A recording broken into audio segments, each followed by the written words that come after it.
We dreamed of the day where this country's best ballers would be repping our hometown. This is the moment we've been waiting for. A city that is diverse, that needs basketball in its life. And we're the place you want to be, and this sport belongs in our city. We aim to be more than basketball.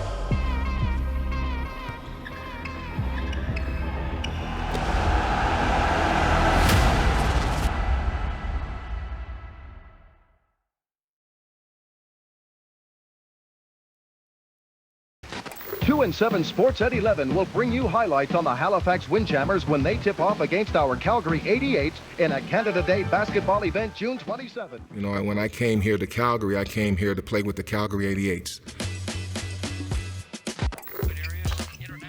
Coming from Indiana, we have a picture where, you know, basketball is one of the top sports in the state. Hegwood with a nice shot there. Well, they played at the Calgary Saddle Dome, right? So, I mean, us as kids, I mean, we just figured, damn, we almost had an NBA team, right? And then growing up, it just faded away. No one talked about it until we had the Calgary Crush, which was the closest thing to having a professional team here in the city. I thought it was overdue.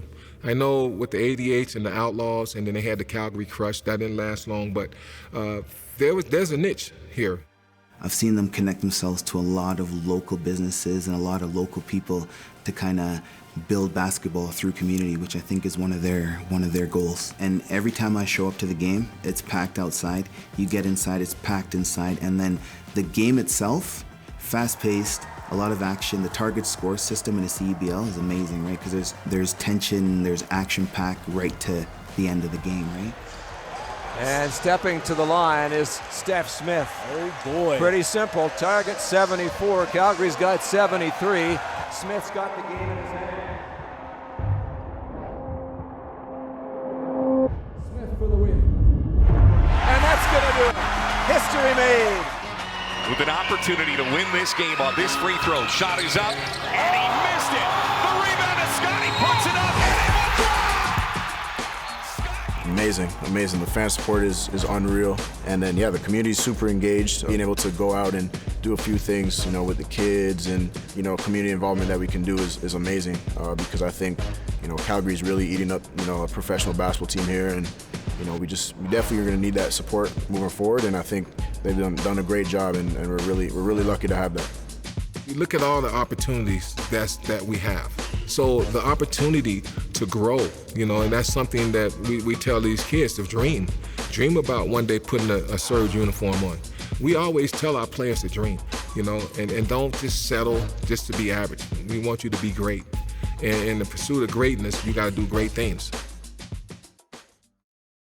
So when I came here, one of my goals was to make Calgary a better basketball community, to spread the word. And so my goal was to say, I want to change that. I want to change the culture to a basketball city. So now there is no reason for you not to focus 100% on your craft right now. All right, starting today, we have a good solid practice, and then we focus on what we have to do to compete down there in Edmonton this weekend. Coach, you got anything? Well, once I retired, I thought I was done with basketball, you know, and then a friend of mine talked to me and saying, you know, John, you know, why don't you come and help us out with this team? And I said, okay, you know, sure, I'll help you out. And when I took over the team, I was with the Junior Trojans. That was the first club team I was with. I said, what is my expectations? And he said to win every game. So I said, okay, so how much practice time do I get? He said, you got 1 practice a week. And I said, what? You know, you want me to do all this stuff and with 1 practice? He said, how much do you need? I said, I need 6 days a week. He said, 6 days? Are you kidding me? Yeah, I want to practice 6 days. So he wound up giving me 4 days. From there, I just tried to build a culture. Team first, going out there, commitment to excellence, and working hard for each other. I hear you. Good, Nate. There you go. Good work. But to pick one is to give back. It's to help somebody that's less fortunate than you. Without the people in my life when I was coming up as a young athlete, you know, supporting me and helping me, and giving me these opportunities, then I would have never reached the level that I'm at now. Like those lessons that I learned as a kid, I installed in me through CYDC, right? Through John, those lessons are lessons that have allowed me to be here where I am today. With the Surge, and a successful team, in the CEBL, coaching with UFC, playing Team Canada, all those little things, those experiences, those are tickets that were bought through the hard work and those lessons that I learned when I was at CYDC.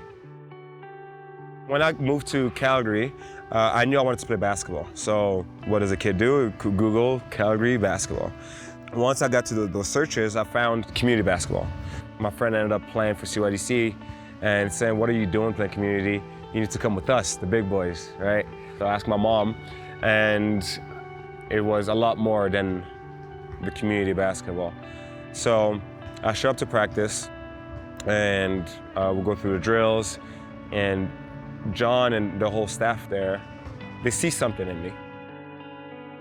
Because see, I was David, coming from Gary, Indiana. That was a tough place, a violent place, and things like that. So we had limited opportunities. And then when we did get coaching and we did get mentors, we wanted to take advantage of that. So I saw that passion in David, where he wanted to get to a certain level. So you can see it in his eyes. He was driven. And David loved the game, so he wanted to play because that was his way out. Brings it down. That's stolen by Jalal. Poirot takes it back. Kapinga inside. The spin with the left. And for the first time in school history, the Calgary Dinos are national champs. That's one of the big stories I think that people don't always know, right? How does this kid get in this situation? It wasn't just me, it wasn't just my parents. It was a lot of the CYDC helping me financially to be in that gym. Right? Someone has to pay for that. And John opened his hands to me and my family for us to join that club. In basketball or in the gym, that was his safe haven. And we wanted to make sure that he had a safe place to play, not only David, but all our athletes, because we do have some kids that's underprivileged in our program, so we want to try to help them and encourage them and be a positive role model to say, hey, CYDC, this is a safe place for you. While you're here in this gym, you don't have to worry about nothing, And, that was one of my goals at CYDC, to make sure that we have that type of setting and that environment. That's one of the things I tell my players, give back and help somebody else. A kid may idolize you, right? But he'll never walk up to you and say, hey, you know what, you're my idol. What I want you to do is go over there to that young man that's sitting watching you, put your arm around him and say, hey, you know what can I do to help you? Hey, you're a good ball player. That little encouragement means a lot to a young athlete. Because all you need is to just make sure that one kid makes it and understands and gets inspired to become who they're supposed to be, for another kid to also, and then there's a domino effect. And that's the legacy, right? That's the CYDC legacy that's the legacy I received from CYDC, and that's the legacy that I feel like the Surge is starting to build here in the city.